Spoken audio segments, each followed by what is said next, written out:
obviously it was a great game, especially for the defense and for the offense too. And I would say the one explosive play that LSU had was the 40-yard touchdown where the receiver was single covered. You talked about how you wanted to make sure you could follow up their run and were successful at that.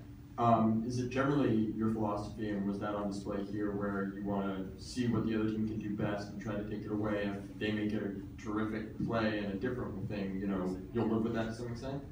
Well, we'd rather not have to live with it. We want to execute better. We run a corner cat, so that was a safety covering their best receiver.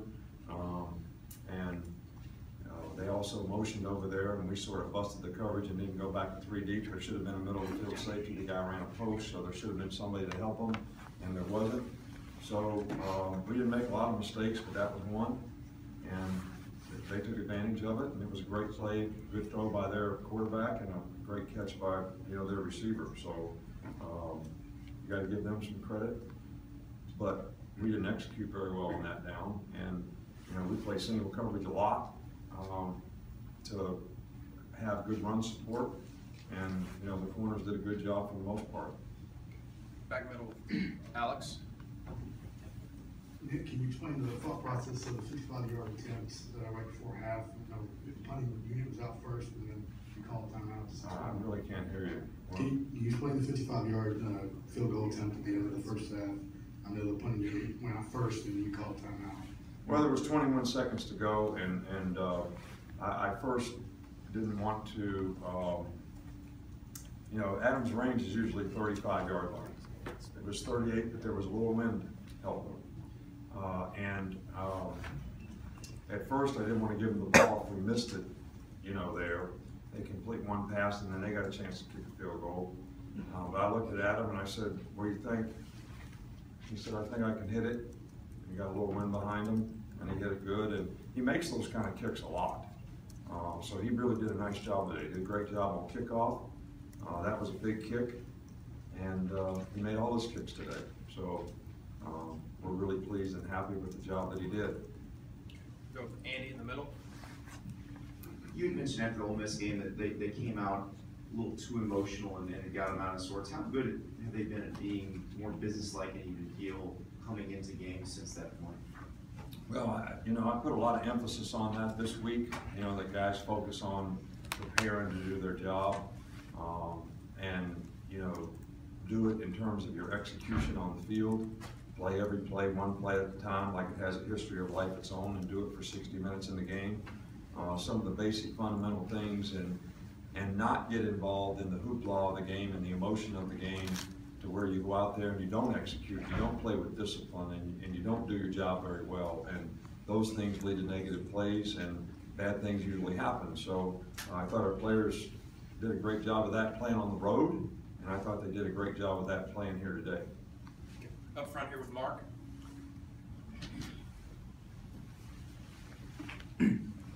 Just in terms of momentum, how big was Dylan Lee's interception, considering the fact that Harris hadn't thrown one on you? Well, I think anytime you go out and the other team's got the ball and starting out the second half, the last thing you say to them at halftime is they get the ball first, and we need to go out there and reestablish the tempo of the game and get a stop. Well, better than a stop is getting a turnover. And I think that was a heck of a play by Dylan Lee, and it was huge in the game. Maybe the turning point in the game in terms of us, when the game was 13-10, we go down and score, and makes it 20-10, so it changed the game a little bit. On the left, George. The SEC West race opened wide for you guys today when Arkansas beat Ole Miss. Can you assess where you think your team is now in terms of being ready to capitalize down the stretch? Well, I think we got to play one game at a time. Mississippi State has a really good team. I think the goal every week is to go 1-0. I mean, it's as simple as that, and you can't think beyond that. I think that every team that we play in the SEC West could beat us if we don't play well. And I think our players understand that. So to prepare properly, in practice and get ready for the game, so you can go on the road. It's a tough place to play over there. Our quarterback's a great player, so it's going to be a real challenge for us.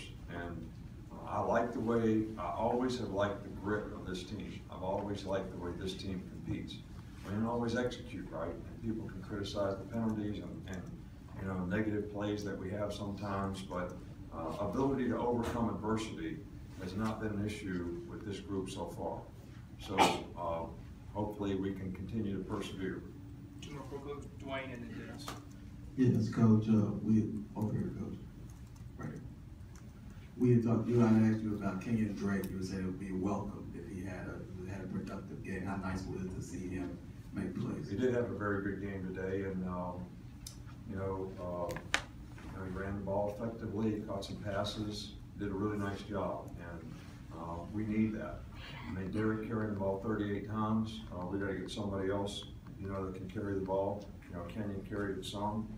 Both Scarborough's starting to figure out what he's supposed to do and how he's supposed to do it and why it's important to do it that way.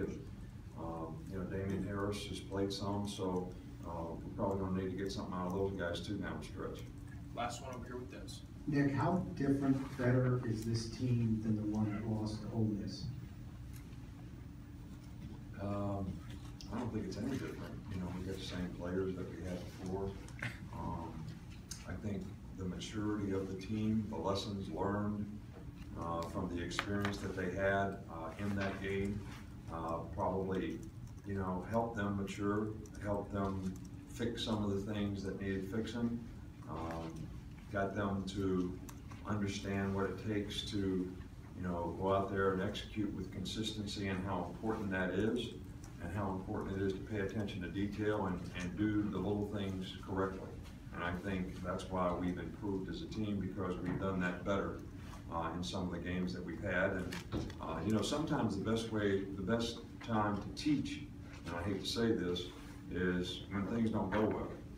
Don't ask me why, but people seem to respond a lot better when things don't go well than they do when things are going well. So, that game taught this team a lot in terms of what they needed to do to develop the kind of consistency and performance that we needed to have to be a good team.